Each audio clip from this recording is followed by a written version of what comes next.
What's up, everybody? This is Dan from the U's, and you are listening to 89 A Radio Rock.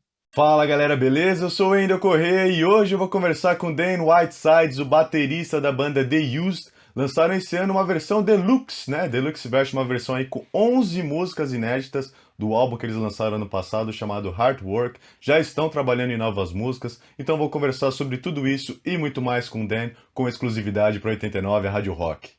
Hey Dan, how are you, man? Not bad. How you doing? Doing fine too, thank you. Nice to talk with you, man. Absolutely. It's great.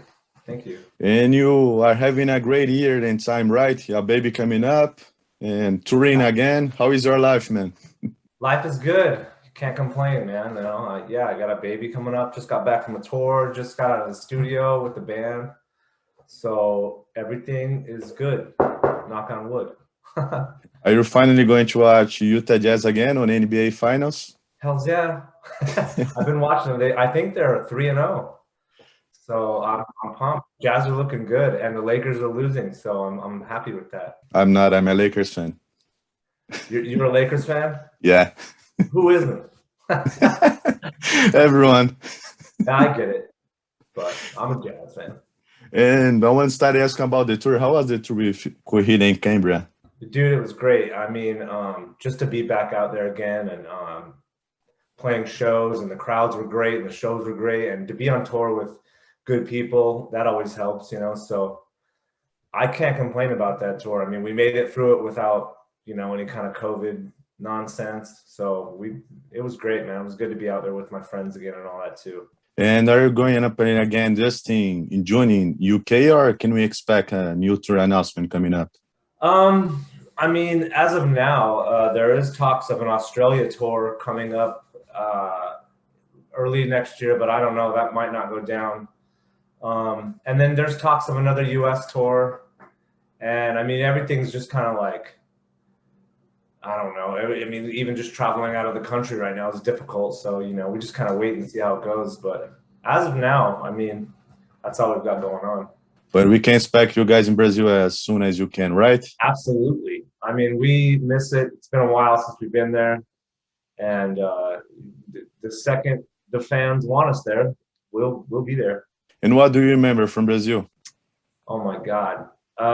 Lots of food, delicious food. I mean, the views were amazing.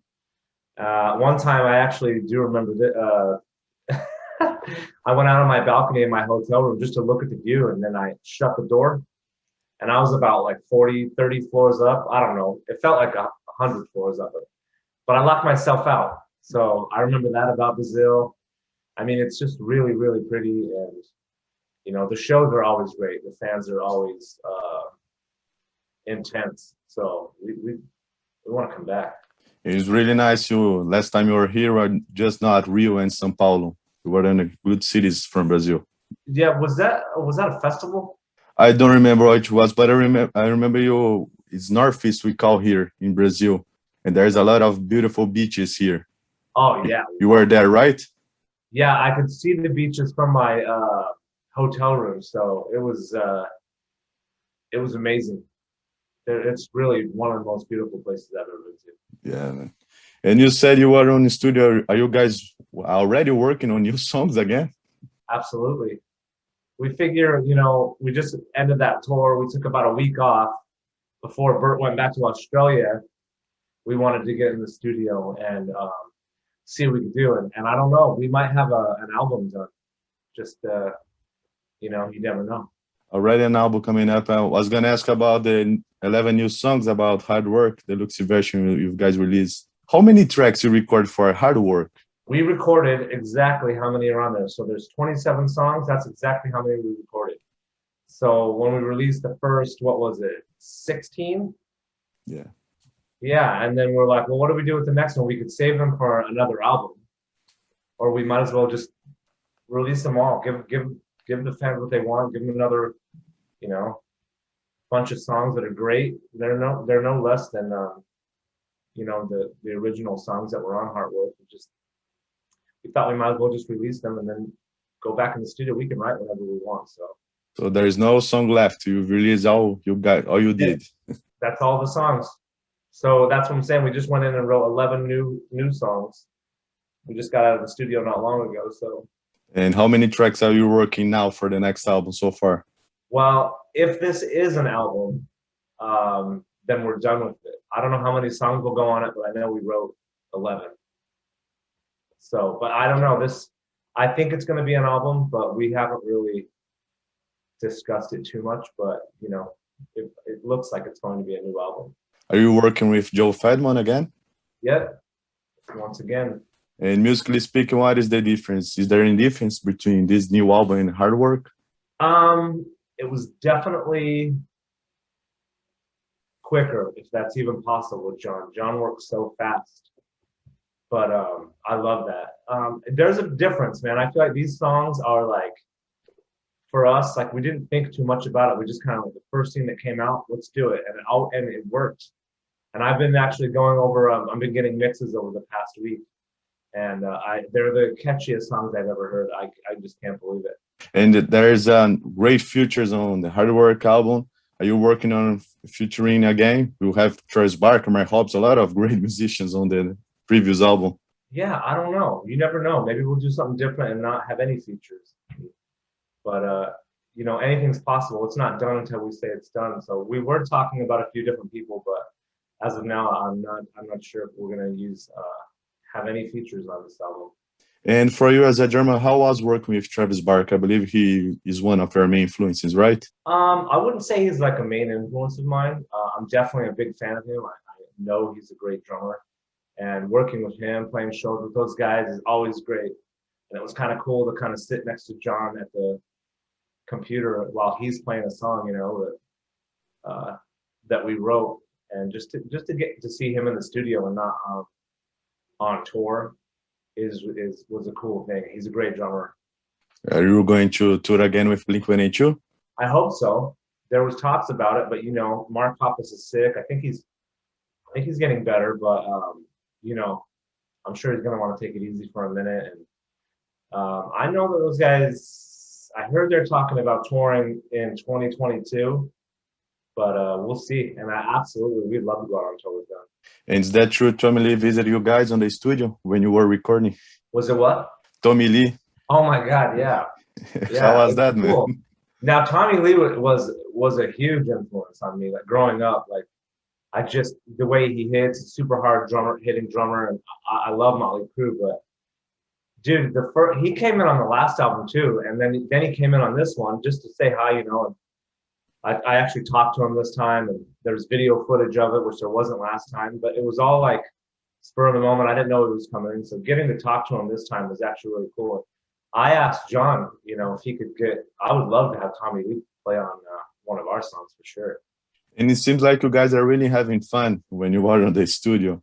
How work day on a day? You woke up early and started recording, or you work at night? How is when you are on the studio time?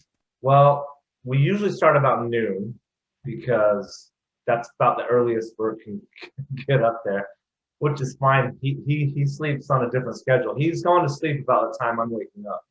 See, I got to wake up at 6 o'clock, get my kid ready for school, take her to school, all that stuff. So by the time that's going down, Bert's just going to sleep. So, but it's fun, man. We just we don't take anything too seriously up there, Like you want to make your music fun, or at least feel the way the song that you're going to work on is going to feel. But it's all really lighthearted.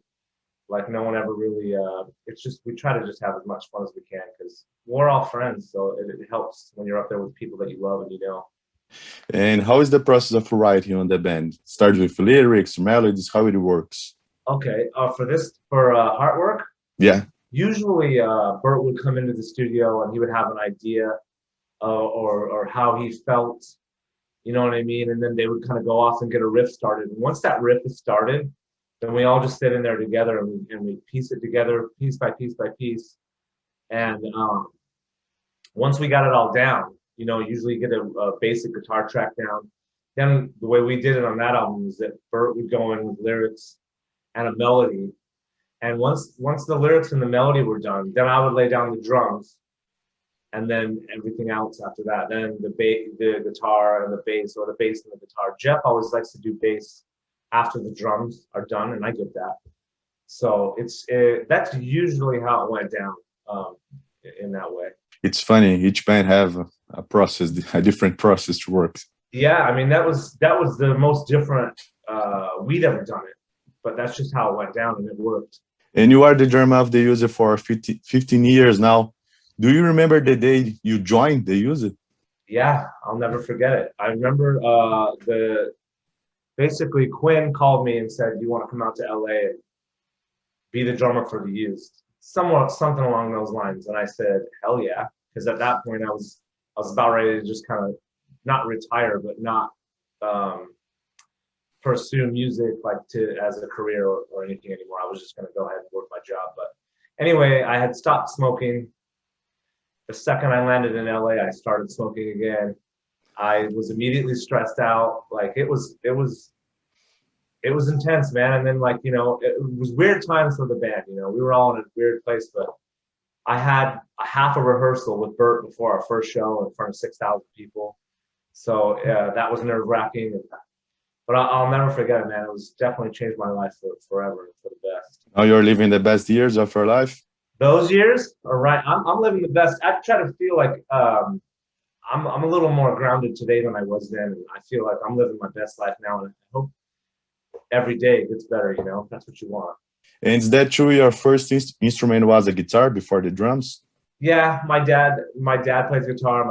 All my brothers, my sister, everybody plays guitar. So when I was little, I just had, my dad show me some stuff or whatever. But he bought me my first drum set, so he sent me on my way with that. But do you still play the guitar? A little bit. I'm actually about to dig a little deeper into it in my own little studio here at my house. So I'm gonna. I just got to get motivated. I've been a little lazy lately. And who influenced you to be a drummer? I mean, who is your man. drummer hero? Yeah, well, there's so many, but I remember Alex Van Halen was one of my first that I saw, and I was like, oh man, I want to be a drummer, And then Tommy Lee, John Bonham, Buddy Rich. I really like a good, hard, heavy drummer with a big, that sound. Like they're all similar sounds. Bonham, Tommy Lee, and Alex Van Halen have similar sounds, And I just like that sound, and they all have cool styles. And then later on, I got into like bands like Brave, so Damon Atkins, and Burning Airlines, Peter Moffat, And I mean, I could go on forever, but really, like, my favorite drummers right now are John Theodore from Queens of the Stone Age, Joey Castillo, who plays with everybody right now, but the Bronx. He's in the Bronx. He's in the Circle Jerks. And he used to be the drummer for Queens of the Stone Age and Danzig and all that. So he's my favorite drummer right now. Do you listen to new bands? Yeah, man. I've been listening to a lot of the new Bring Me the Horizon song. I Would Die. What is it? I Would Die for You. Is that what it's called? Yeah, Die for You is what it's called by Bring Me the Horizon. Have you heard it? Yeah, they are getting bigger Good, right? all over the world.